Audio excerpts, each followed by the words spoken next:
kalau ada orang yang berpotensi untuk membenci Pak Anies, Pak, maka boleh jadi Sherly adalah salah satunya. Karena Pak Anies ini pernah jadi rektor di Universitas Paramadina yang saat itu Sherly ingat sekali meminta rekomendasi Bapak untuk melanjutkan pendidikan. Bapak mengokekan, dan selang beberapa tahun, 1,5 tahun lebih sedikit, semua syarat sudah dikumpulkan dan Bapak sudah jadi menteri saat itu.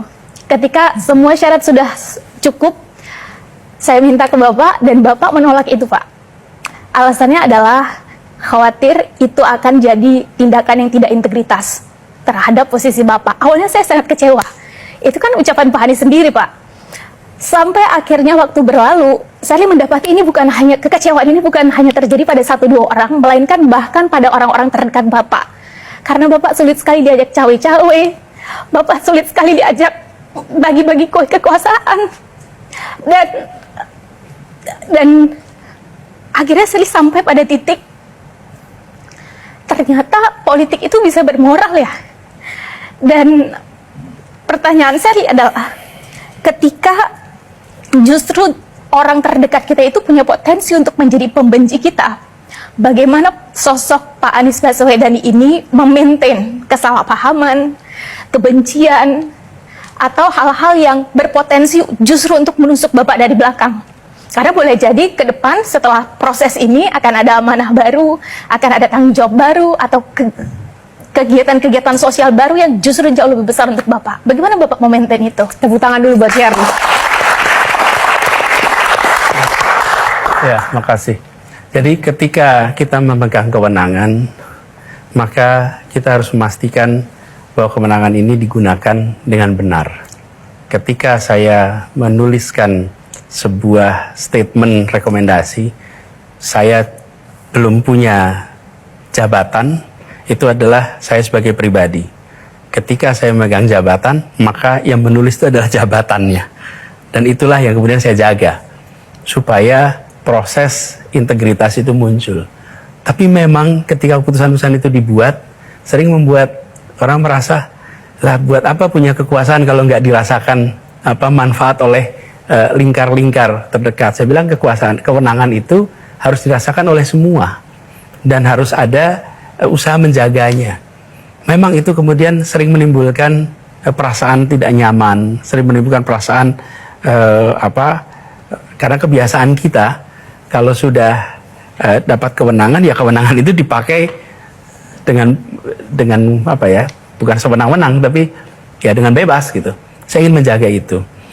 Nah, saya percaya, Sherly, apabila ini dikerjakan dengan konsisten, maka mereka-mereka yang merasakan mungkin ketidakpuasan, mudah-mudahan Tuhan berikan hati yang lembut untuk bisa memahami, karena bukan tidak mau secara pribadi, tapi ingin menjaga marwah institusi yang sedang dipegang.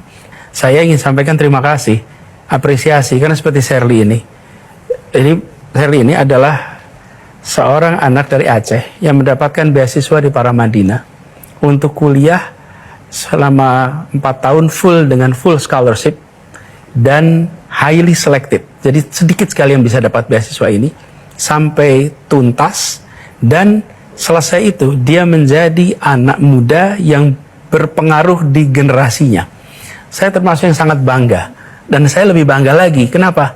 Karena dia mendapatkan itu semua tanpa ada tanda tangan Menteri Pendidikan dan Kebudayaan, tapi dapat itu semua karena dia sebagai pribadi. Saya mencintainya sebagai anak muda Indonesia, dan saya percaya bahwa dia akan bisa take off terbang walaupun tidak harus pakai sayap dari tangan Menteri Pendidikan. Yang kita sekarang turunan dari itu, yang saya rasa kita perlu kerjakan sama-sama dan urgen ini, mengedepankan transparansi dalam semua pengambilan kebijakan. Transparansi itu akan memastikan rakyat hadir mengawasi. Transparansi itu memastikan negara bisa menunjukkan kepada rakyat apa saja yang dikerjakan. Transparansi ini kunci. Kalau ada transparansi, maka kita semua bisa bicara dengan data. Dan pemerintah pun ketika menjelaskan kebijakan menggunakan data. Jadi transparansi ini harus dikembalikan Bapak sekalian. Karena hari ini kita menyaksikan banyak kebijakan dibuat yang kita tidak tahu prosesnya. Kita tidak tahu prosesnya. Tahu-tahu muncul sebagai kebijakan. Dan ini PR yang mendasar penting. Yang ketiga yang saya sampaikan di sini adalah kembalikan meritokrasi di dalam pemerintahan dan kehidupan bernegara. Posisi diberikan pada yang berprestasi, bukan diberikan karena koneksi. Dan kita tahu banyak sekali hari ini diberikan tanggung jawab bukan karena kompetensi, bukan karena prestasi, tapi karena koneksi.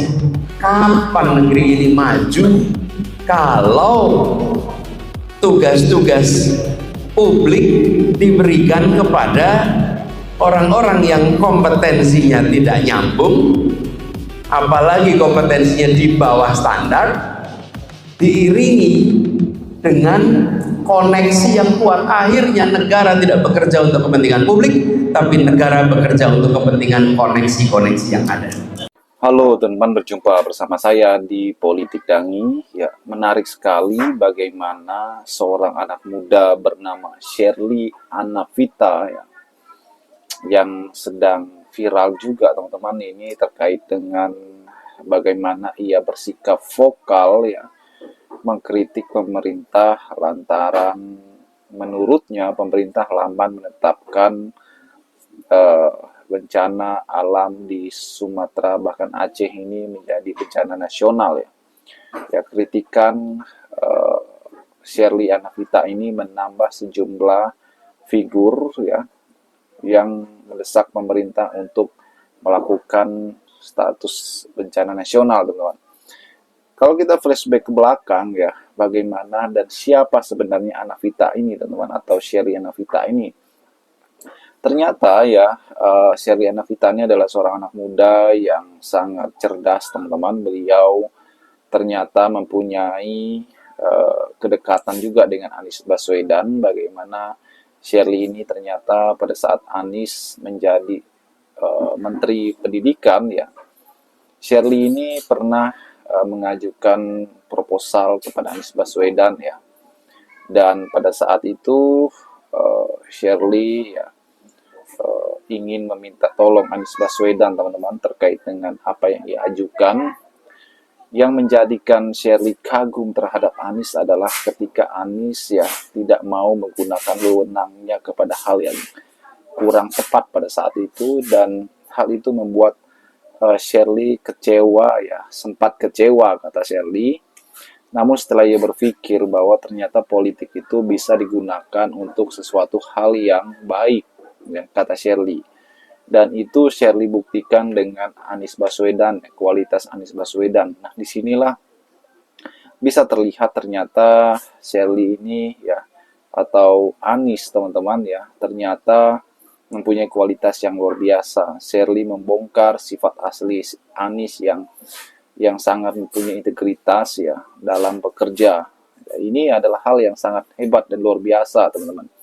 Bagaimana Sherly ya akhirnya mengatakan hal yang luar biasa terkait Anies ya.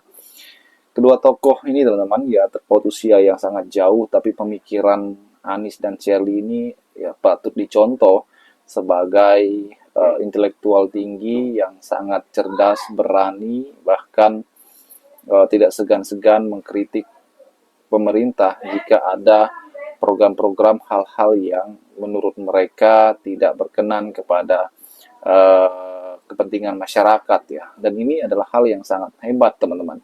Semoga Sherly sebagai anak muda ini terus berkarir ya di dalam dunia karirnya, teman-teman, supaya beliau terus fokus menyuarakan aspirasi publik. Bagaimana menurut kalian?